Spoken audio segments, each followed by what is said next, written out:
Hey guys, TechieKHD here again with another video, and it has been a while since I've made one of these types of videos, and that is because I am actually in college. I'm actually in my college dorm room right now. I have a class starting in a little bit, but I just did update my iPhone 5S here to the iOS 8 Golden Master version, and so I decided to make a quick first impressions video just to show you guys all the new stuff that I've noticed so far.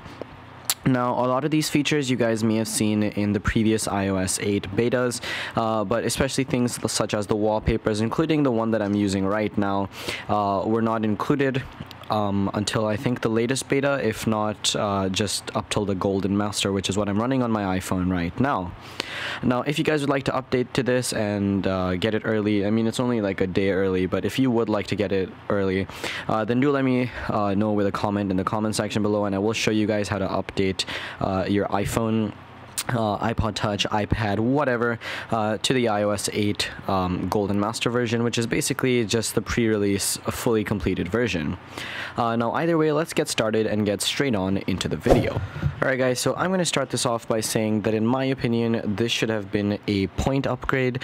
Now, what I mean by that is that this is actually called iOS 8, which is an entire number upgrade from Apple's point of view, for example, from iOS 6 to iOS 7, but the features that come in iOS 8 are definitely not up to par with what we saw or it's not that much of a refresh as iOS 7 was to iOS 6.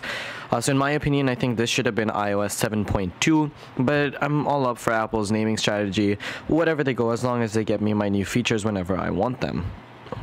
So let's get started. Now, the first thing, of course, as you guys can see straight off the bat, right here on my home screen, I have the Apple Healthbook application. Now, of course, I am very lazy. I'm just going to point that out, but more importantly, I literally just upgraded my iPhone, so I don't really have any sort of tracking information or anything on here.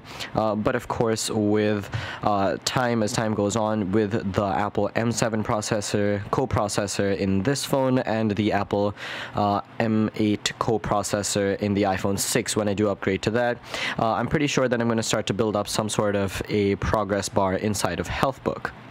Now, another thing that I've noticed, again, is a very, very slight change in the Photos application icon. If you guys can see it, there is a minor smoothening to it, if I may. I mean, that's basically what I see out of it. Besides for that, most of the app icons are essentially just the same. Now, also, another application that Apple includes here is called Tips, where they basically give you different tips to get accustomed to iOS 8. This tells you a lot more about the iOS 8 features, and I believe that the reason that they've upgraded this or added this application here inside of iOS 8 is not to take up your storage, which was my first opinion, because I have a 16GB iPhone and I'm basically almost out of storage anyway, but it is actually because they don't have, or they haven't made an iOS 8 specific announcement in regards to all of the single features that are available, besides for, of course, in WWDC when it was first announced. Now, another interesting thing here is when you when you actually swipe down to get to your search bar, this is a lot smoother. I think that this is a nicer transition. It's a lot quicker. When you double tap the home button, you have your quick contacts available here. You have your recents, your favorites, and it's as easy as just tapping one of them. Now, this is just a simple one here, but you can just hit call or message, and if you're available, or if the person or the contact that you're trying to reach is available on FaceTime or any of the Apple features, you will get an option to iMessage or FaceTime audio or regular FaceTime call them as well. The only reason I didn't want to do that right now is because I don't want to share my contacts information with you guys. Now, over here, when I open up music, of course, there's nothing very different here. Don't judge me for my music tastes. A lot of these songs have been given to me by my friends and also my sister, and also I kind of like listening to weird genres of music. Don't judge me.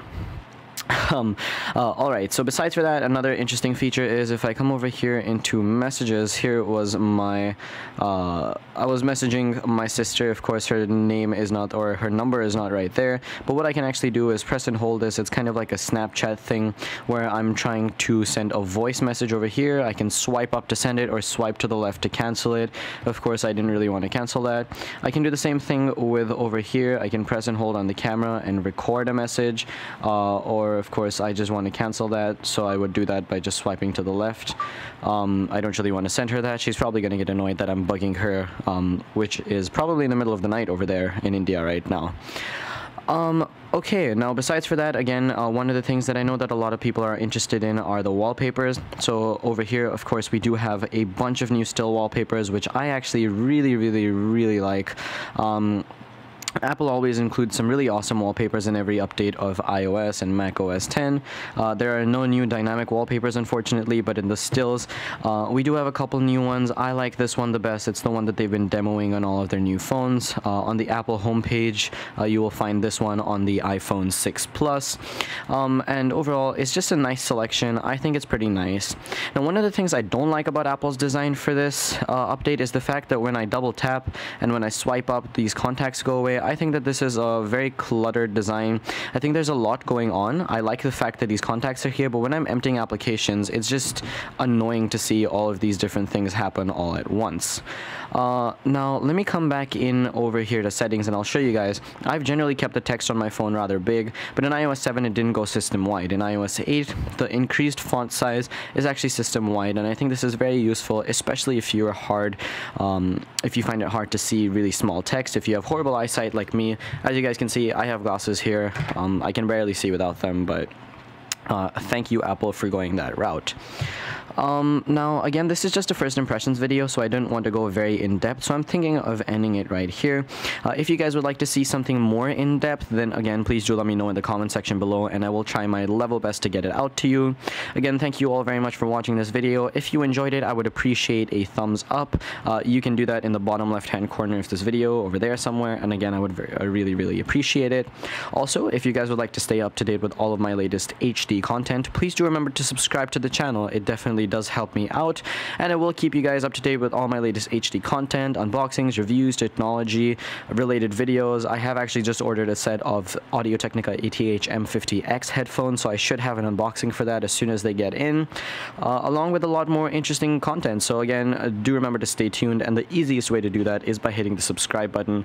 It's free, doesn't cost you a thing, so I would definitely recommend you guys go ahead and do that. Anyway guys, thank you very much for watching. I really do appreciate it. And have a great day. I'll catch you guys in the next video. Peace.